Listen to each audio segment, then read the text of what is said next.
Olá, seja bem-vindo. Que bom ter você aqui com a gente na ministração da palavra do Senhor. Hoje eu tenho um tema para a gente que é importantíssimo, um tema que sintetiza eh, praticamente toda a Bíblia numa linha de tempo.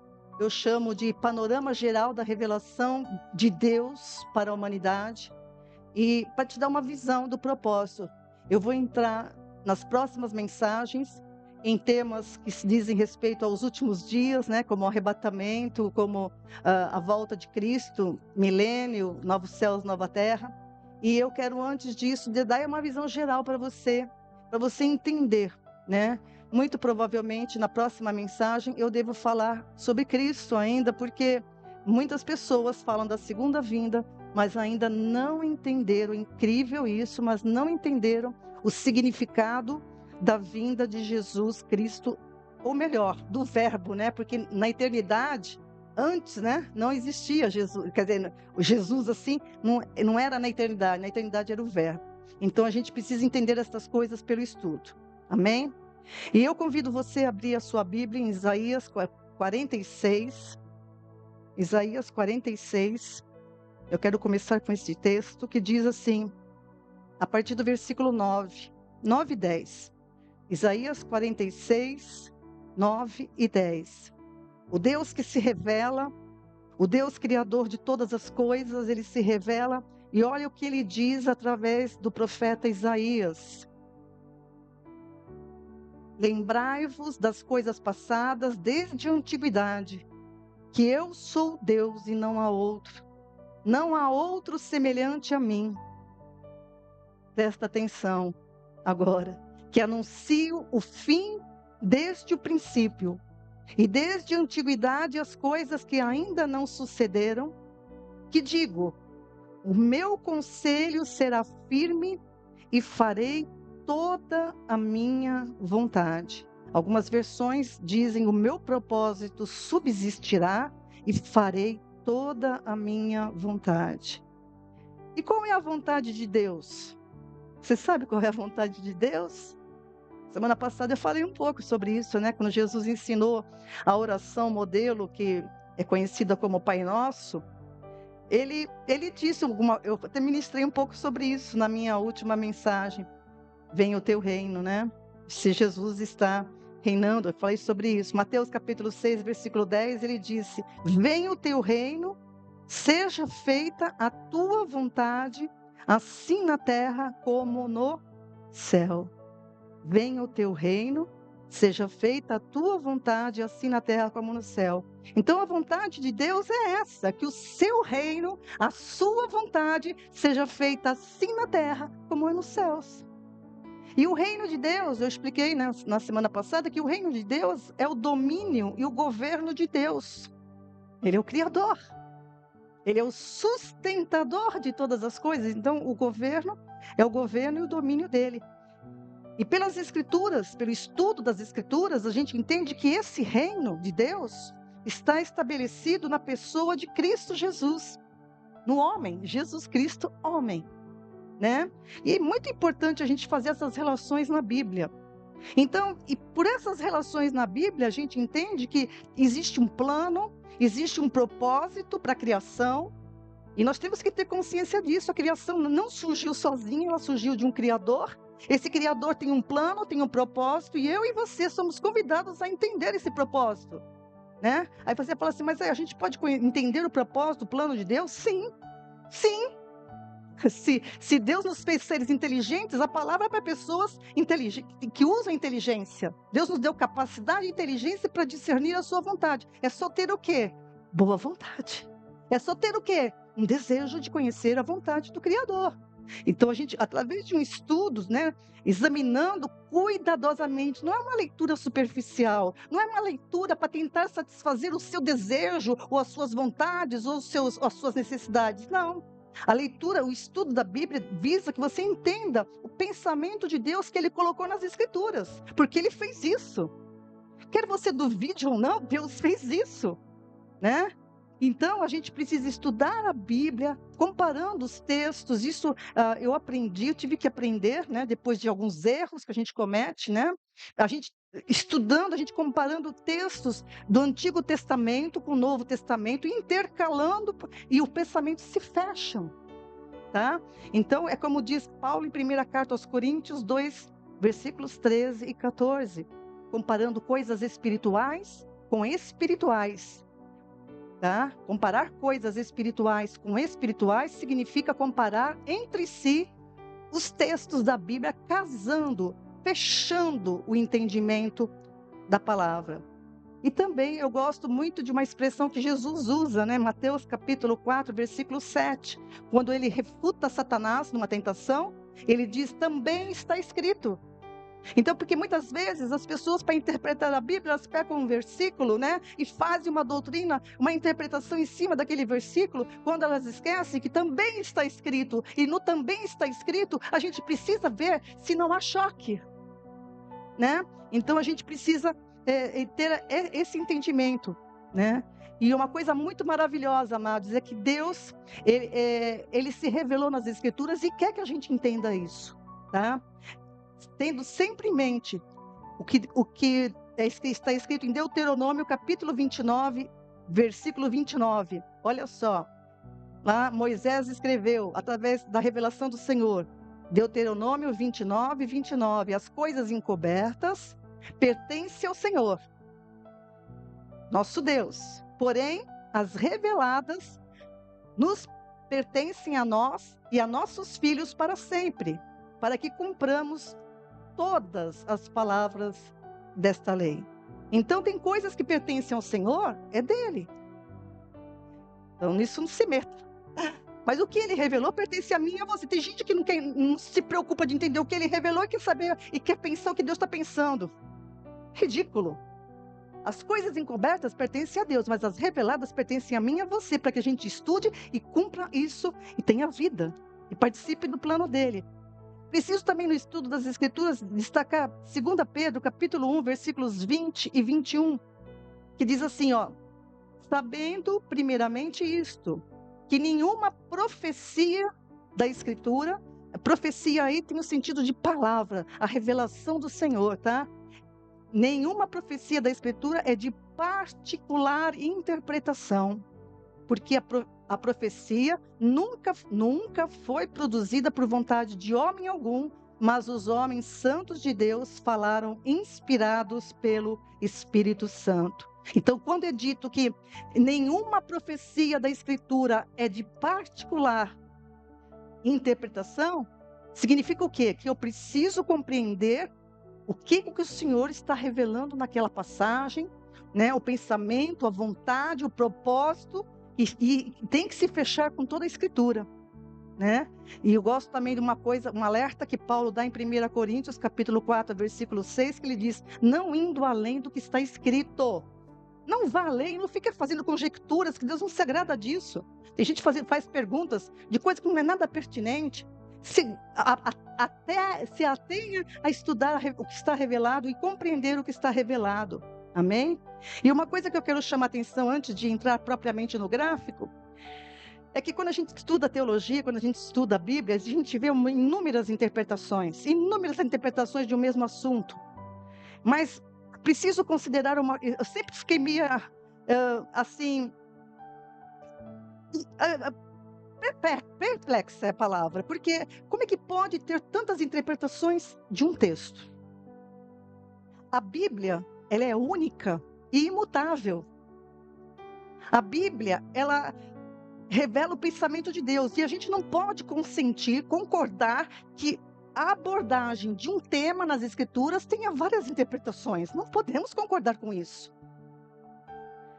É um ponto que eu quero deixar para você, porque para você examinar o que eu vou falar hoje, porque o que eu vou falar hoje é muito sintetizado, precisa ser estudado minuciosamente, tem um monte de correlação na palavra. Então, a doutrina bíblica é uma teologia completa, perfeitamente elaborada pela sabedoria, aliás, pela multiforme sabedoria de Deus. E é uma coisa que me impressionou quando eu descobri isso, que eu fui ensinada também, né? Quando eu descobri isso, que a Bíblia tem uma trava, ela é uma trava, ela trava os pensamentos, ela trava as proposições, ela trava e não dá. Então, mesmo que ela seja traduzida nos idiomas, essa trava segura o que está sendo transmitido. Entende o que eu estou falando? Eu estou falando muito resumidamente de algo muito profundo. Então, essa trava lógica, ela está nas proposições que Deus colocou na Bíblia, inclusive usando o idioma hebraico, que é bem próprio para isso. Então, existe uma lógica, eu quero dizer para você que me ouve, existe uma lógica no raciocínio bíblico, uma lógica que provém de Deus, não do homem. Deus é o criador da lógica. E o ponto de equilíbrio na interpretação da Bíblia está justamente nessa lógica que Deus colocou nas proposições bíblicas, que jamais se contradizem, presta atenção, ou assumem dois valores simultaneamente por toda a Bíblia. Impressionante isso. Quando eu percebi isso me deu uma segurança. Isso dá segurança para a igreja aqui, amém, igreja? Porque a gente entendeu essa relação, essa correlação das proposições, a gente entendeu isso. Então, fica muito, uma base muito sólida para distinguir quando um pensamento está errado. Então, a análise e estudo da Bíblia dependem unicamente dessas relações lógicas. Por isso que se diz que a Bíblia se interpreta com a própria Bíblia. Eu não posso pegar a Bíblia e estudá-la com um livro de filosofia, com um livro de Platão, com um livro de sei de quem. Não, eu tenho que pegar a Bíblia e estudar a própria Bíblia. Ok? Por isso que aqui na igreja eu tenho recomendado que as pessoas não usem a Bíblia com estudos embaixo. Por quê? Porque a gente quer tudo pronto. E recebendo tudo pronto, a gente não analisa, a gente não tomou cuidado. Então eu falo, se você quer uma Bíblia, compre uma Bíblia com uma boa concordância, que faz relação de temas, e você possa naquele tema procurar tudo o que está na Bíblia para você poder estudar, ok? Então é importante isso, que eu procure na Bíblia sobre todas as passagens que falam de um tema, para que eu possa ter segurança na interpretação do texto. E é com base nesse estudo, que não é de um dia, é um estudo de anos, eu sou convertida há mais de, praticamente, fazer a conta, uns quase 40 anos de convertida, Houve um crescimento progressivo, óbvio, mas fruto desse estudo, esse estudo é fruto desse aprendizado. E eu trago um gráfico para você hoje, para você te ajudar a entender o plano geral de Deus e o propósito para a criação da humanidade, tá? Está projetado? Pode pôr o gráfico para eles também. Para nós aqui, apaga a luz para mim ali. Nós temos ali o panorama geral, é uma linha de tempo que eu fiz, tá? De eternidade. Então você tem ali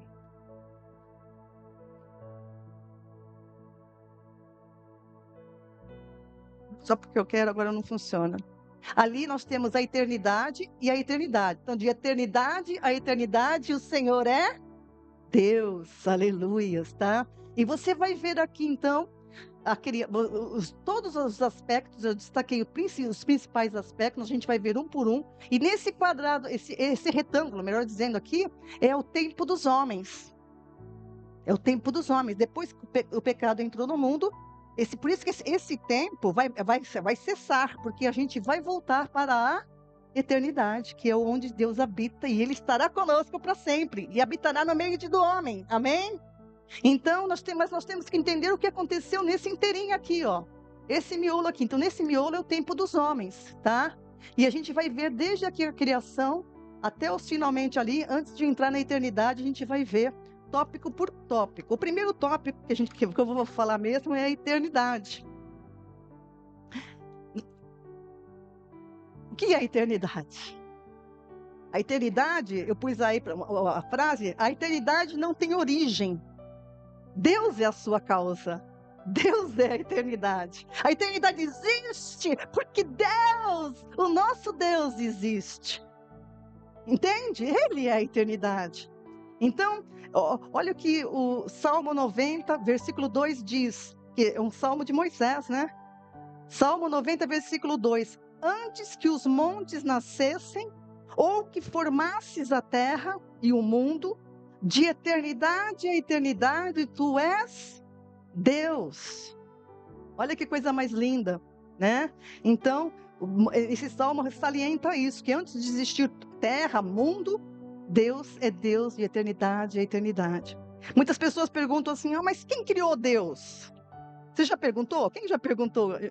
Quem criou Deus? Mas essa pergunta, ela revela uma mente ainda cativa no tempo. A gente não consegue entender isso porque a gente vive num mundo que a gente vê o princípio, o meio e o fim. Então, quando fala que Deus, ele é a eternidade, a gente não consegue entender isso. Deus, ele não foi criado. Ele é. Ele é. Desde antes de tudo que existe, inclusive do próprio tempo. Deus, ele não está dentro da eternidade.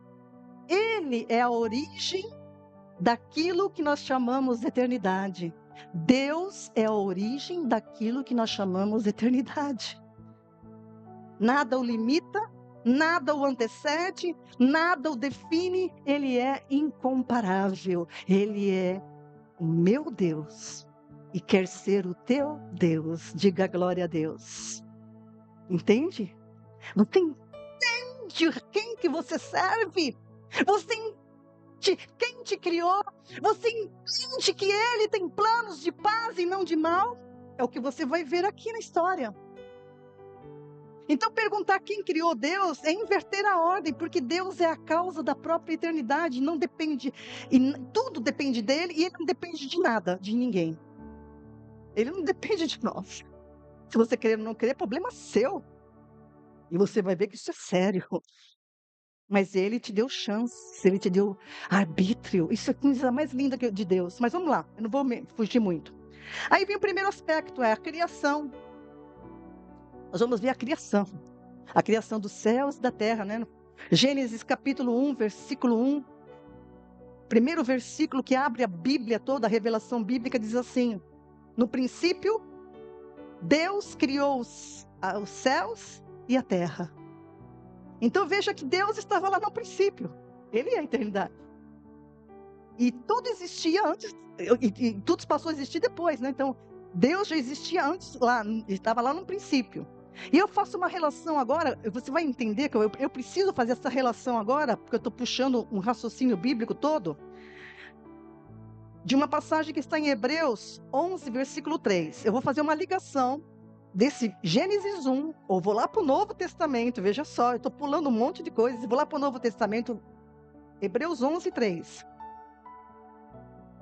Vamos ver o que está escrito lá, o que o autor de Hebreus escreveu.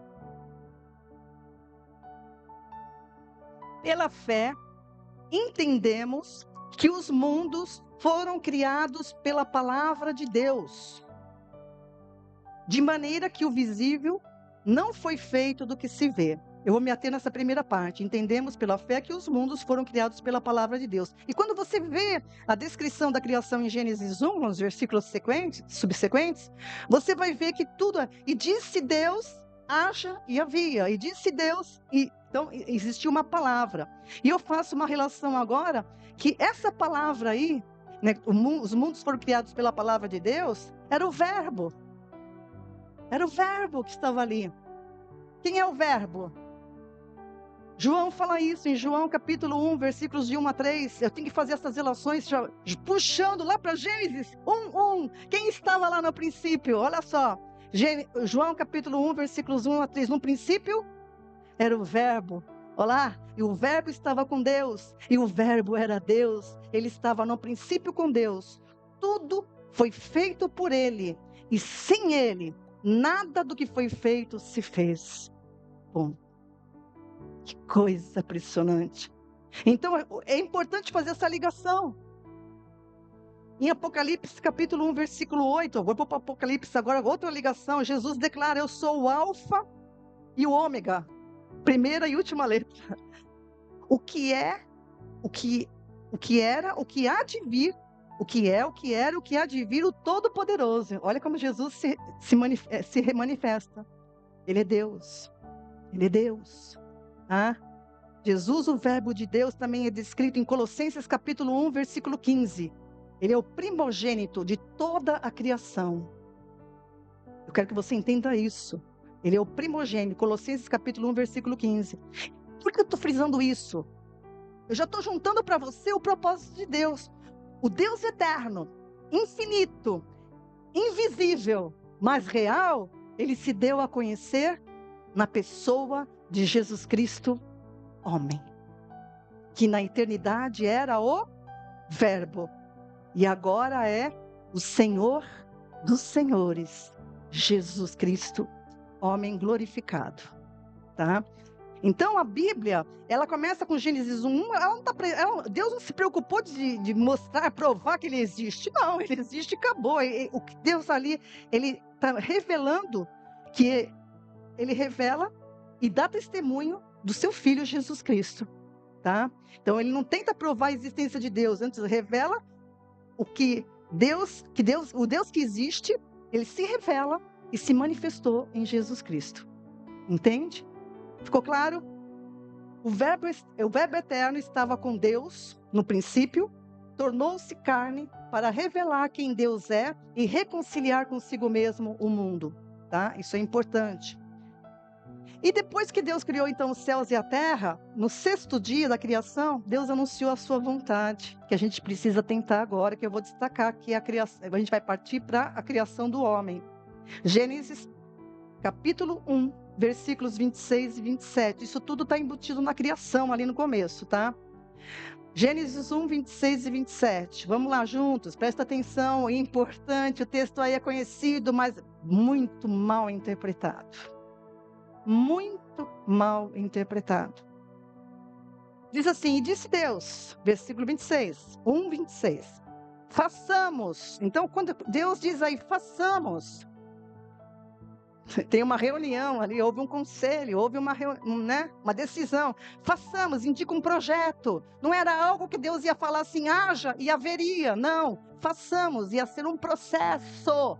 Eu quero chamar a atenção do verbo, façamos. Significa, a gente vai, então, vamos fazer um projeto, tá? Qual é o projeto? O homem, a nossa imagem, conforme a nossa semelhança. E domine sobre os peixes do mar, e sobre as aves do céu, sobre o gado, sobre a terra, sobre o réptil, que se move sobre a terra. Aí eu pergunto para você, porque a gente está muito acostumado, está falando de Adão. Eu pergunto para você agora, o homem que exerceria domínio sobre toda a criação era Adão ou o último Adão, que é Cristo? O projeto não estava no primeiro Adão, estava no último Adão, que é Jesus. E você precisa entender isso. Eu posso dizer isso também fazendo uma ligação, já puxando, tem muitas outras, mas eu destaco Salmo 8. O Salmo 8, que é um salmo messiânico, ele diz que quem exerceria domínio sobre todas as obras das mãos de Deus seria o Cristo, porque o Salmo 8 é um salmo messiânico, um salmo que aponta para Cristo. E ele diz que quem exerceria domínio sobre toda a criação de Deus, né? Aquele que foi feito por um curto período de tempo menor que os anjos, foi coroado de glória e de honra. Quem é esse? Jesus. Então, esse texto do Salmo 8, amados, se refere a Jesus Cristo, tá? Então, Jesus é que teria domínio sobre tudo. É impressionante, né? Porque quando Jesus andou aqui, ele não era Deus. Jesus era 100%, como homem, quando ele encarnou, o verbo encarnou, ele se tornou 100% homem. A gente vai ver isso na próxima ministração. Tem que ficar muito claro. Ele era um homem, ele abdicou, enquanto homem, de não ter o Filipenses capítulo 2, né? Fala sobre isso, que ele abriu mão dos seus atributos divinos, enquanto homem. Mas é interessante como ele tinha, né? A natureza, os demônios conheciam quem ele era. Né? A gente viu várias cenas em que os animais, as coisas, obedeciam a ele. Interessante isso, você notar, tá bom? Então, os animais, inclusive os animais descritos aí em 26 e 27, em Gênesis 1, Também estão lá no Salmo 8, versículo 7 e 8, tá? Depois você vai lá e estuda, compara, vê se eu estou falando certo, né? A gente tem que analisar, não pode ir recebendo sem analisar, tá? Então é preciso entender, porque eu estou demonstrando isso, que o propósito de Deus para a criação de todas as coisas foi estabelecido em Jesus Cristo. Então, após anunciar o seu propósito, qual era o propósito? No versículo 26, né? Façamos o homem conforme. Qual era o propósito de Deus, então? Fazer o homem à sua imagem e semelhança, tá? Mas esse propósito estava estabelecido em quem? No verbo que iria se fazer carne. E a gente já vai mostrar como isso, tá? Então, depois que ele anunciou o propósito, que deu início ao que foi estabelecido no segundo, Colossenses 1:8, marque isso daí para você depois ir lá ver. O homem é criado Adão. Aí assim agora é criado Adão. Porque para o espiritual vir, precisava ter o natural. Para o espiritual vir, precisava vir ser primeiro o natural. 1 Coríntios 15 fala sobre isso. Não é primeiro o espiritual, primeiro é o natural e depois é o espiritual. Então, para que o espiritual viesse, precisava ter o natural. Versículo 27. E criou Deus o homem, a sua imagem, a imagem de Deus o criou, homem e mulher os criou. Então o primeiro homem, o Adão, aí agora está falando do homem mesmo. Ele foi criado à imagem do segundo homem. Eu estou falando do segundo, que é o último Adão, tá? Que é do céu, que é Cristo que havia de vir. Adão nunca foi a expressa imagem do Deus invisível, nunca. Porque a gente entendeu que nós fomos criados à imagem de Deus. Não, a gente não foi criado à imagem de Deus. A gente foi criado à imagem e semelhança daquele que haveria de vir. Mas a imagem e semelhança do Deus vivo só é atingida no Cristo glorificado. A gente vai entender tudo isso no caminho aí, tá? Mas eu quero demonstrar para você o que eu estou falando. É óbvio que tem mais coisas, mas Paulo fala isso em Romanos capítulo 5, versículo 14. Eu vou me ater ao final do versículo, mas vamos lá. No entanto, a morte reinou desde Adão até Moisés, até sobre aqueles que não tinham pecado, à semelhança da transgressão de Adão, o qual, grife isso se não estiver grifado, porque isso é importante, está aí no versículo que às vezes passa tão batido, a gente não presta atenção. O qual, Adão, né, é a figura daquele que havia de vir. Adão é a figura daquele que havia de vir. Então, veja só. Está dizendo que Adão era a figura de quem? Do último Adão, que seria Cristo. Cristo, por sua vez, ele veio ao mundo conforme a imagem que ele que deu para o Adão. Então, quando Jesus, o verbo criou Adão, o primeiro homem, ele criou a imagem de que ele viria como homem, né? E quando Cristo ressurgiu dentre os mortos, aí sim, o Jesus Cristo homem, quando ele pela obediência dele até a morte de cruz, ele é ressuscitado, e aí sim, ele tem a imagem e semelhança do Deus invisível. E aí você vai entender como é que a coisa vai funcionar, né? Somente de Cristo é dito o que está em Colossenses capítulo 1, versículos 15 a 17. O qual é a imagem do Deus invisível, está falando de Cristo. O primogênito de toda a criação, que eu já falei. Porque nele foram criadas todas as coisas que há nos céus, na terra, visíveis e invisíveis, sejam tronos, sejam dominações, sejam principados, sejam potestades. Tudo foi criado por ele e para ele. Ele é antes de todas as coisas e todas as coisas subsistem por ele. Quem é esse? Esse é Jesus Cristo glorificado, entronizado nos céus. Amém? Agora Senhor dos senhores e será Rei dos reis. Amém? Colossenses 2, versículos 9 e 10. Porque nele, Jesus, agora, né, habita corporalmente toda a plenitude da divindade. E estáis perfeitos nele, que é a cabeça de todo principado e potestade. Aleluias. Esse é Jesus Cristo ressurreto. É nele que se cumpre o propósito estabelecido lá em Gênesis, tá? Bom, Deus criou o homem e o homem Primeiro Adão falhou, se tornou um fruto impróprio para o propósito. Eu não sei o que aconteceria, como a Bíblia, como eu já falei, a gente não pode ir além do que está escrito. A gente conhece a história depois do pecado. Eu não sei como seria se Adão não tivesse pecado. Então isso daí pertence a Deus. Então não façamos conjecturas, ok? Vamos estudar e entender o que está revelado. O que está revelado é que o homem pecou. Eu não vou entrar muito nisso, e precisa ser estudado. Aqui a igreja já estudou bastante, a gente já entendeu esse conceito de pecado, que é misturado com comportamento. O pecado que separou o homem de Deus não foi o comportamento, foi a desobediência de Adão. O pecado é a condição do homem separado de Deus, que foi e sempre será resultado da desobediência à palavra de Deus. Pecado, escreva isso na tua mente e no teu coração, além do caderno. Pecado sempre será resultado da desobediência à palavra de Deus. Salmo 119 diz logo no princípio: guardei a tua palavra no meu coração para não pecar contra ti. Isso quer dizer o quê? Que o pecado é resultado da gente não dar ouvidos ao que Deus diz, né? Ok? O homem pecou, eu não vou entrar nesse pormenor, senão eu vou longe. Aí o que acontece? Foi necessário outros propósitos. E Deus estabeleceu então a criação de Israel. Israel agora vai surgir na história. Deus cria a nação de Israel a partir de Abraão. E foi necessária a criação de Israel para trazer, justamente para poder criar a linhagem. Isso tem que ser estudado, é maravilhoso isso, é maravilhoso, é profundo de que você não tem noção, porque isso vai seguir a linha do Melquisedeque, que apareceu lá também na história.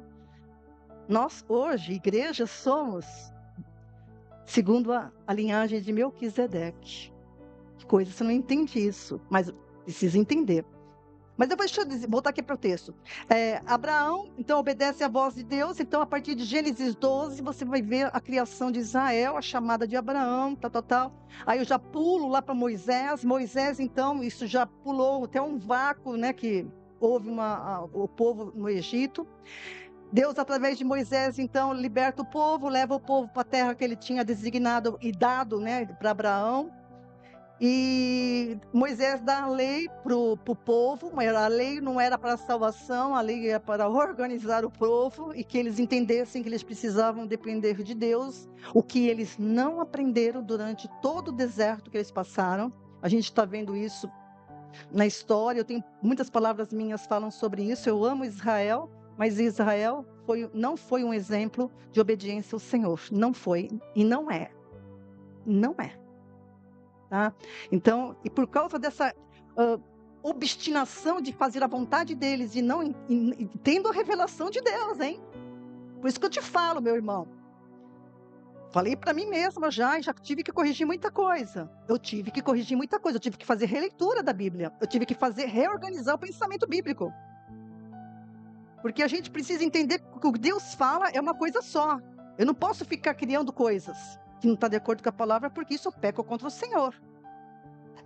Tá? Então, o povo de Israel, embora tivesse a revelação, eles não entenderam a revelação e fizeram com a lei, com tudo, o que eles bem entendiam. Então, eles estão designados como desobedientes, rebeldes, feiticeiros, idólatras, terminologias que são usadas pelos profetas para eles. E por causa dessa rebeldia deles, eles foram, como disciplina, levados para o cativeiro babilônico, cativeiro assírio, persa, depois o Império Romano. Tá? Então eu só quero dizer para você que anote isso, que Israel, embora tenha falhado, para Israel, Deus criou Israel como uma missão terrena. A vocação de Israel é terrena, tanto que Deus no milênio vai dar a terra que ele prometeu, eles vão habitar lá e Jesus vai reinar lá. Tá? Mas então Israel é a nação-chave das Escrituras. Tá? E por quê? Porque Deus estabeleceu Israel para isso. Deus estabeleceu. Não adianta querer questionar. Tem muitos que questionam Israel, mas Deus estabeleceu Israel para o seu propósito. Tá? E sobre Israel, determinou tempos e épocas. Escreva isso. tempos e épocas estão determinados para Israel. Na história de Israel, a gente vai ver isso. Hoje eu não vou entrar aqui porque é muito, muito extenso. É impressionante como Deus estabeleceu tempos e épocas na história de Israel. A gente vai ver isso, se Deus permitir, lá na frente, algumas ministrações minhas para frente. É impressionante. Então, tempos e estações estão determinados sobre o povo de Israel. Por isso que eu vou destacar no gráfico, durante a história de Israel, a profecia de Daniel, capítulo 9. Daniel 9, um profeta que foi levado para o cativeiro da Babilônia, jovem, e passou por praticamente por todos esses reinados, persa, todos. Mas ele serviu a Deus com uma coisa assim, maravilhosamente, ele não se desviou. E ele foi usado por Deus, né? E a gente vai ver, é importante eu mostrar essa profecia, porque Daniel, Deus vai revelar através de Daniel, por causa da oração, por causa da busca dele, por causa da seriedade dele com o Senhor. Deus, nessa revelação, vai mostrar tempo e épocas para Israel, mostrando agora sim o fim dos tempos. Porque eu precisava explicar isso, não sei se vai dar muito tempo, mas Daniel foi levado pelo cativeiro, né? E o cativeiro foi fruto era a disciplina da desobediência de Israel. E o profeta Jeremias, em Daniel 9, versículo 2, ele fala sobre isso. No primeiro ano do seu reinado, eu, Daniel, entendi pelos livros, olá, grife isso, entendi pelos livros que o número dos anos de que falara o Senhor ao profeta Jeremias, em quem haviam de se cumprir as desolações de Jerusalém, era de 70 anos. E eu preciso, se eu explicar por que Deus falou 70 anos, Deus lá na lei tinha dito que sempre no 7º ano, lá em Levítico, que o povo precisava descansar a terra. No 7º ano, depois, né, 7 anos, no 7º ano ele tinha que descansar a terra, e todos descansarem, os servos, todo mundo. Era o ano de... Mas a ganância do homem, né? Obedece? Não, eles não obedeceram isso, continuavam trabalhando, porque eles queriam ganhar, né?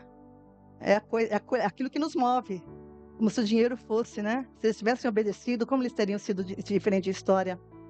Porque eles não obedeceram, e depois eu tenho que estudar minuciosamente isso. Isso acarretou, por eles não terem guardado a terra, segundo a ordenança de Deus, que está lá em Levítico, é o ano sabático, tá? Levítico capítulo 25, de 1 a 7. Eles tinham que dar descanso para a terra, para o povo e para os animais, até para os animais, tá? Então Deus determinou 70 anos de cativeiro na Babilônia. 70 anos que era. E esse número não foi porque Deus escolheu, vou pensar quanto tempo. Não, foi o tempo da desobediência deles transformado em anos. Tá? É bem interessante isso, tá? Mas eu não vou entrar aqui agora, senão eu precisaria o dia inteiro estar com você só para falar isso aqui. Mas a gente vai ver na frente, tá bom?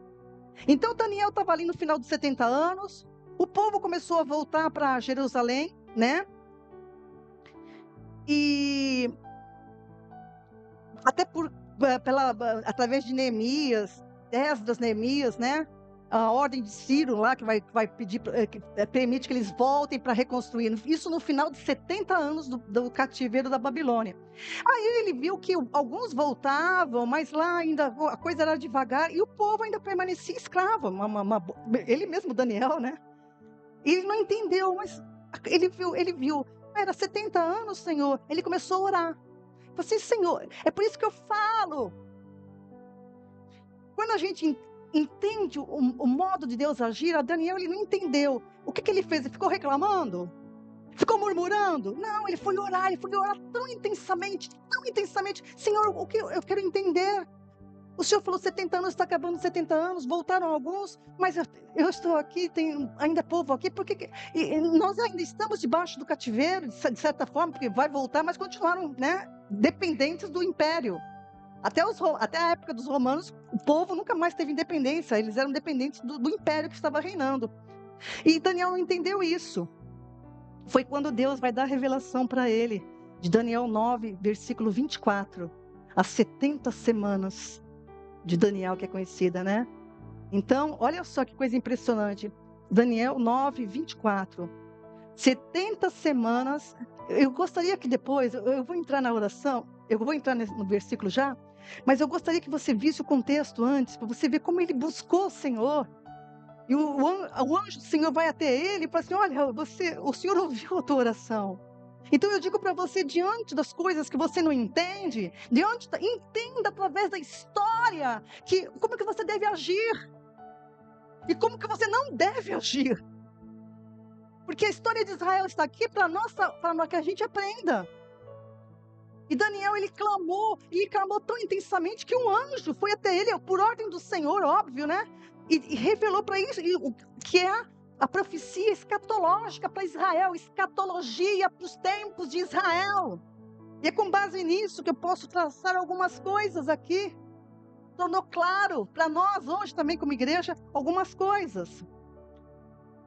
Daniel 9:24, 70 semanas estão determinadas sobre o teu povo e sobre a tua santa cidade, para cessar a transgressão, para dar fim aos pecados, para expiar a iniquidade, presta atenção, para trazer justiça eterna, selar a visão e a profecia, e para ungir o Santíssimo. Grife isso, ungir o Santíssimo. Está tudo aí. Mas é lógico que ele vai discriminar, a palavra continua. Então, é bem interessante que nessa profecia das 70 semanas, o que a gente pode, eu vou trazer tentei, né, trazer um resumo para você. O tempo determinado que Deus estava falando vai explicar, você tem que olhar não só esse versículo, mas os subsequentes, tá? Eu não vou ficar aqui, senão eu vou longe. Lá na frente a gente vai estudar isso com mais calma para você também, tá bom? O tempo determinado sobre Israel transcorreu até o nascimento de Cristo, tá? Tá no versículo, tá aí em Daniel capítulo 9.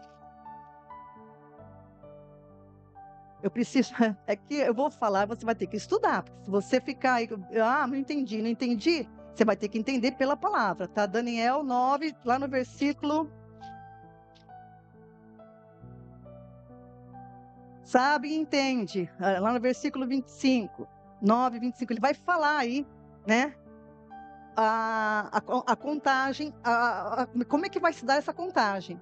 Então, o relógio, Deus deu um relógio profético para Israel. Esse relógio profético começou a correr, vai falar, né? Desde que Ciro mandou voltar para reconstruir Jerusalém, né? A ordem de Ciro, e até o nascimento de Cristo, que vai falar aí também numa outra linguagem que você precisa entender. O tempo determinado sobre Israel, dessas 70 semanas, foi desde a volta do povo para a reconstrução de Jerusalém, até o nascimento de Cristo, que é o príncipe ungido, totalizando 69 semanas, ou seja, 483 anos. Isso está em Daniel 9, 25, o tempo. Eu estou fazendo a relação, tá, do prazo que quando nasceu Cristo, exatamente nesse tempo nasceu Cristo. Tá? Então, o relógio profético, ou seja, tá aí essa palavra, né? O relógio profético, ou seja, a contagem das 70 semanas, não tem nada a ver com a igreja, é com Israel, tá? É o tempo dos judeus. Foi suspensa quando o verbo se fez carne. Foi interrompida essa contagem profética com o nascimento do ungido. E a contagem do tempo estabelecido sobre Israel parou de transcorrer e falta apenas uma semana, 7 anos, para completar a profecia que nós lemos de Daniel 9, no começo, ok? Então é muito importante entender isso, é a base houve uma interrupção. E aqui no texto, se você estudar Daniel 9, você vai ver que fala exatamente isso, tá? E a gente casa, obviamente, com outras passagens. Então, o relógio profético foi suspenso com o nascimento de Jesus, foi interrompido, tá? Então, vamos ver isso agora. O verbo se fez carne. Nascimento, vida e morte e ressurreição de Jesus Cristo. o Verbo se fez carne. Aquele que estava no princípio com Deus e era Deus, e fez tudo, né? Se faz carne. O nascimento do ungido interrompe a contagem para Israel. Porque Jesus vai dar início a uma nova aliança. A antiga aliança foi a preparação para a nova, né? Por isso que Jesus vai falar, né, quando ele celebra a ceia, né? E hoje nós vamos celebrar a ceia aqui em Mateus 26, 28. Isto é o meu sangue, o sangue da nova aliança que é derramado por muitos para a remissão dos pecados. Então Jesus ele veio para ser como Jesus, homem, sem pecado, o mediador de uma nova aliança. Jesus nasceu sem a condição de pecado, porque ele não foi gerado da relação homem e mulher.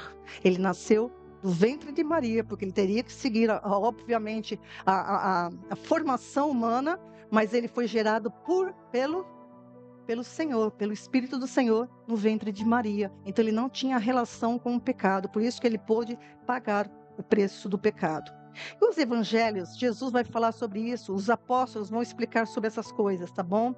O que Jesus veio fazer como verbo, como Deus na terra, Emanuel. Primeiramente, ele veio resolver a questão da falha do primeiro homem que desobedeceu.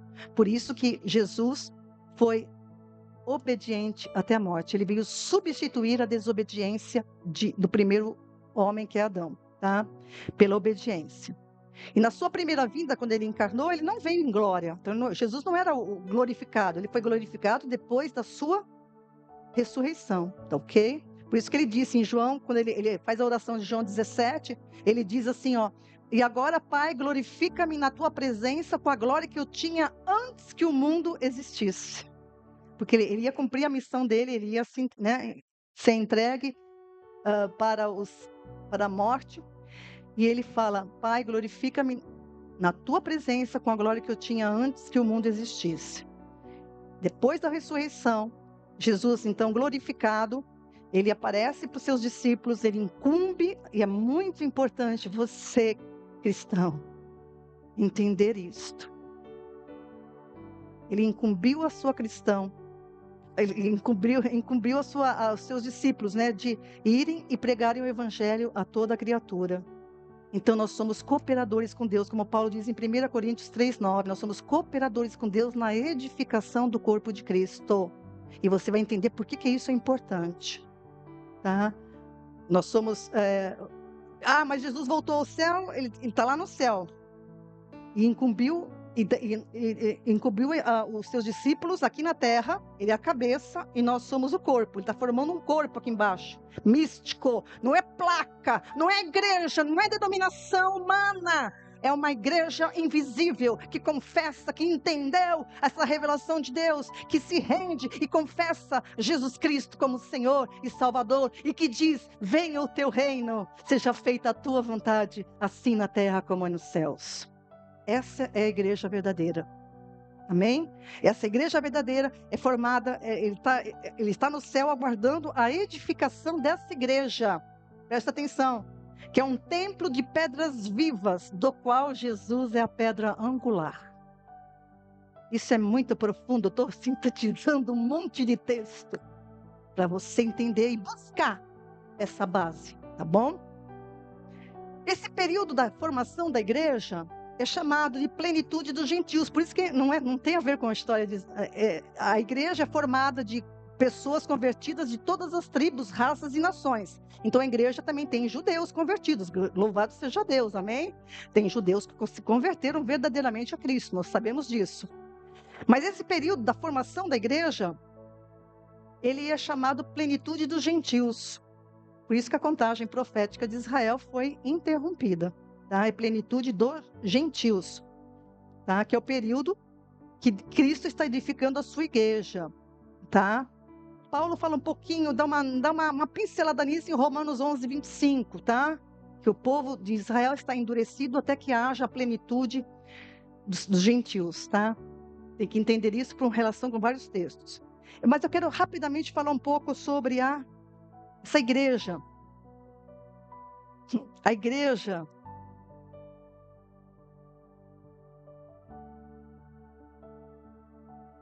é o coração de Deus, porque na igreja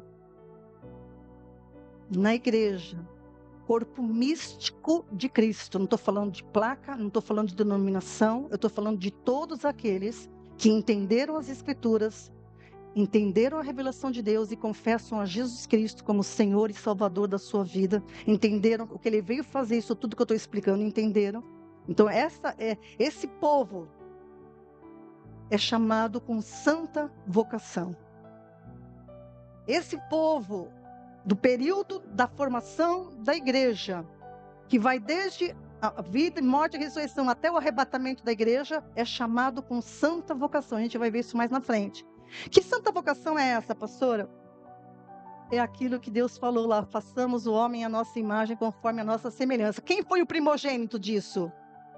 Quem é o primogênito? Jesus. E todo aquele que crê agora nele, ele é primogênito de muitos irmãos semelhantes a ele. Eu e você se você crer e confessar a Cristo conforme as Escrituras, teremos a imagem e semelhança do Senhor. É na igreja, corpo místico de Cristo, que se cumpre a eleição e a predestinação. A eleição e predestinação na Bíblia, a gente vai ver lá na frente, não é para a salvação, como algumas doutrinas falam. A eleição e predestinação é bênção para os salvos em Cristo durante o período chamado plenitude dos gentios. Quando Deus chama para essa vocação, isso é maravilhoso. 2 Timóteo, eu pus aí 2 Timóteo 1:9.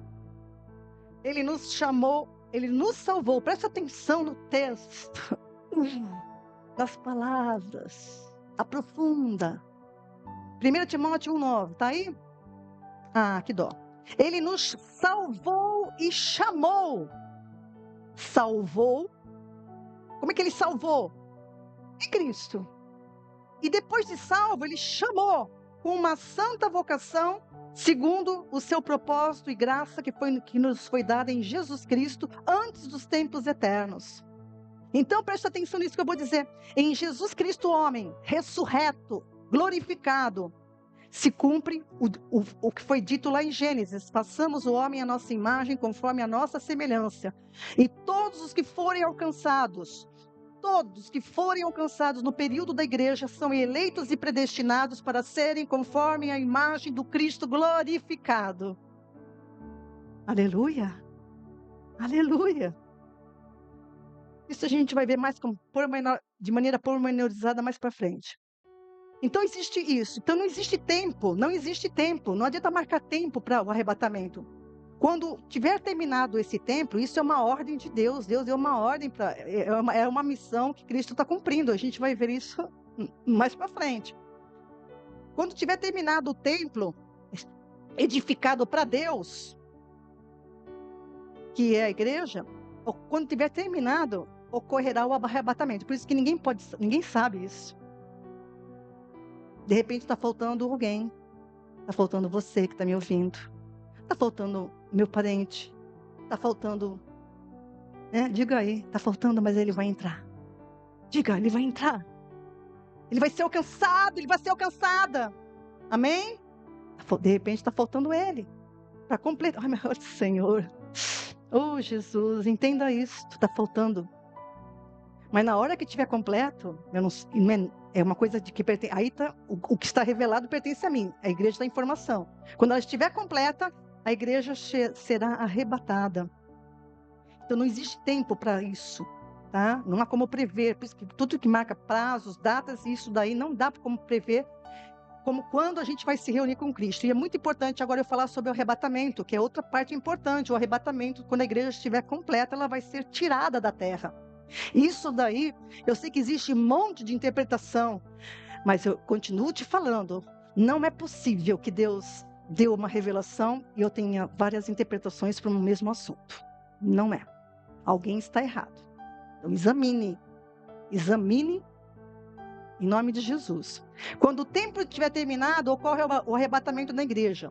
O arrebatamento da igreja, a gente costuma dizer que é a volta de Jesus para os seus, para a igreja, porque eles são os irmãos semelhantes a ele. Então ele tira a igreja da terra. Porque Cristo já padeceu no seu corpo tudo que tinha que ter padecido. E quando a igreja for arrebatada, virá sobre a humanidade, sobre Israel, a última semana de Daniel, que não é nada boa. E a gente vai ver isso já já. Então, quando tiver terminado o templo, a igreja, o Senhor chama os seus. Tira a igreja da terra. É o encontro com o Senhor nos ares. Jesus não pisa na terra. O povo é tirado da terra. Que é a volta de Jesus para os seus. Está em 1 Tessalonicenses, de linhas gerais, 4, 13 a 18. É uma promessa do Senhor. É uma promessa do Senhor. Ok? Depois que a igreja estiver lá nos céus, e lá nos céus a gente vai estar, a gente vai ver depois no estudo, não vou entrar agora, vai seguir depois aqui na terra, o período vai ser, o arrebatamento da igreja é o gatilho que, para o relógio profético de Israel voltar a funcionar. O relógio profético de Daniel 9, a última semana que estava faltando, que foi interrompido, né? Então volta a funcionar. E aí transcorre a última semana de Daniel, e essa última semana de Daniel, eu estou juntando aqui profecias que estão desde Moisés até Jesus fala, os apóstolos falam, é o dia do Senhor, escreva isso. Transcorre a última semana de Daniel, que é igual a dia do Senhor, que é igual a dia da ira do Senhor, que é igual a grande tribulação, que é o julgamento de Israel e das nações que não receberam a Cristo. A duração é de 7 anos, tinha que ser curto, e mais curto ainda, porque os primeiros 3 anos e meio passam, e o anticristo se manifesta no princípio dos 3 últimos anos e meio, tá? Após 3 anos e meio, manifesta-se o anticristo. Essas profecias estão, Jesus cuida disso em Mateus 24 e 25. Mateus 24 e 25 não é para a igreja, não é para a igreja, a gente vai ver isso, que é usado para a igreja, não é. Todas as parábolas que estão ali não é para a igreja. Mateus 24 e 25 e 2 Tessalonicenses 2 vai falar sobre essa manifestação do anticristo, que foi reduzida a 3 anos e meio. Foi reduzida para que o mundo não fosse o quê? Totalmente destruído. Totalmente. E o anticristo será detido pela volta literal e física de Jesus. Será detido pela volta literal e física de Jesus, ao final dos 7 anos. Jesus vai voltar fisicamente, agora ele volta assim, fisicamente, ele vai pisar na terra, mais precisamente no Monte das Oliveiras, e a gente volta, a igreja, os transformados na sua glória, voltam com ele também. Amém? Então, volta fisicamente para a terra. O que vai acontecer aí, é o que eu pus aí, Satanás é preso, é aquilo que eu falei na semana passada, jamais Jesus reinaria, ele não divide o trono com a iniquidade, como acontece, né, no mundo, né? Não, Satanás é preso. Apocalipse 21, Satanás é preso, as nações serão julgadas, né, os que sobreviverem. Isso está em Zacarias 14, 4, Mateus 25, 31 a 46, Apocalipse 20, versículo 4. A gente vai ver lá. Acontece aí, grave isso, a primeira ressurreição. Eu estou acabando, tá? Mais um pouquinho de paciência, eu vou acabar. A primeira ressurreição, escreva isso. Primeira ressurreição, está em Apocalipse 20, versículo 6. O que é a primeira ressurreição? É a Bíblia que está dizendo isso, não é eu? É a Bíblia. E eu preciso entender isso. Pelo estudo que eu já fiz, que a gente juntamente com o meu mestre, com várias pessoas, os salvos da antiga aliança são ressuscitados aqui. Os salvos da antiga aliança, nós já estamos, né? Mas aqui é nesse momento que os salvos da antiga aliança são ressuscitados, e todos os salvos durante o período da tribulação e grande tribulação, que é o dos últimos 7 anos ali, tá? E todo mundo entra no milênio, tá? Entra no milênio, ok? E tem também os que sobreviveram, né? Porque tem gente que vai sobreviver. Por isso que vai ter aquele julgamento, que o Senhor vai separar os bodes, né? Que está lá em Mateus, né? Que ele vai separar, ele vai julgar os que estiverem vivos, ele vai julgar quem entra no milênio e quem não entra, tá? O milênio justamente é o governo de Cristo como rei e sacerdote. Ele vai unificar as duas funções e nós reinaremos com ele, tá? E quando é dito que as nações serão regidas com cetro de ferro. Salmo 2, versículos 8 e 9, Apocalipse 2, versículos 26 e 27. Milênio, 1000 anos, tá? Ao final do milênio, Apocalipse 20, versículos de 7 a 15, Satanás é solto. Olha só, durante 1000 anos Jesus vai reinar. Nós reinaremos, né, a igreja, reinaremos com ele sobre as nações. É interessante isso, você precisa entender que é tão grande isso, grandioso.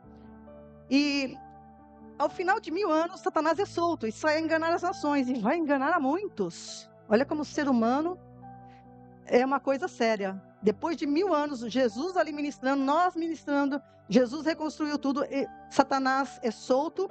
Então, vai enganar a muitos, como está em Apocalipse, e vai ter a batalha final, que é a guerra de Gog e Magog. Eles vão ali para Jerusalém tentar fazer um sei o quê, que nem chegam nem perto, porque o fogo do Senhor desce e consome todo mundo, né? Mas para você ver como o ser humano é uma coisa interessante, né? E aí vem a segunda ressurreição. O diabo é lançado no lago de fogo e enxofre, é um lugar real, lago de fogo e enxofre. E aí acontece a segunda ressurreição. Essa tá na Bíblia também, segunda ressurreição, tá? Aí é a ressurreição de todos que não se salvaram em todos os períodos, desde Adão. Todos não salvos, e também aqueles, muito provavelmente aqueles que creram no milênio, eles serão ressuscitados. Mas como em Apocalipse se fala assim, nesse texto de 20, aí no meio, aí 7 a 15, que aqueles que não estavam com os nomes escritos no livro da vida foram lançados no lago de fogo e enxofre também. Então, quem se converter no milênio, vai haver conversão em todos os períodos, tá? Até o milênio. Mas quem se converter no milênio também será salvo e será ressuscitado aqui também. Aí vem o julgamento do trono branco, que é o julgamento daqueles que vão ser lançados no inferno. Deus não fez o inferno para o ser humano, saiba disso, tá? Mas ele é real e não adianta querer fugir desse assunto. O inferno é real e ele será lançado nele. Ele foi feito para o diabo, mas todos aqueles que não creram naquilo que Deus fez, está fazendo, que é uma coisa impressionante. Amém? Então, é muito importante entender isso. Então, eu quero frisar que em todas as dispensações há salvação, tá? Somente, isso eu vou deixar para quando eu falar da igreja, a vocação celestial da igreja. Todos serão ressuscitados. Antiga aliança, durante a tribulação, grande tribulação e milênio. Pessoas naturais serão ressuscitadas. Somente na igreja, nós seremos a imagem e semelhança de Cristo e habitaremos com Ele. Amém? Aí vem o novos céus e nova terra. Novos céus e nova terra, Apocalipse 21, 22, tem vários outros textos maravilhosos. Isaías fala, Pedro fala, muito lindo. Eis que faço novas todas as coisas, novos céus e nova terra, tá? Aí eu peço que você coloque o gráfico completo de novo para mim, por favor. Essa é a visão que eu queria passar para você, a visão de tudo, tá? Ele vai pôr, apaga a luz para mim aqui, por favor. Todo o gráfico de novo, para você, eu quero que você veja isso. Do jardim, a vontade de Deus feita nos céus e na terra, ao trono do Senhor. E toda a terra se encherá do conhecimento de Deus. Você vai ver de eternidade a eternidade. Deus, esse aqui é o tratamento com o homem. Esse é o tempo, é agora. É agora o tempo de você dizer, eu creio nisso, eu espero o reino do Senhor. O homem sofreu todo esse período por causa do pecado e vem sendo corrigido. Quem se rende participará do novo céus e nova terra e vai para a eternidade afora, junto com o Senhor. O mundo pode até duvidar de tudo isso, mas no tempo do Senhor, no tempo dele, tudo vai se cumprir. Amém? E eu convido você, a gente para frente. Se você quiser aprender, a gente vai estar ministrando isso daqui mais de maneira pormenorizada. Que você possa entender isso para a glória do Senhor e para o teu bem eterno, em nome de Jesus.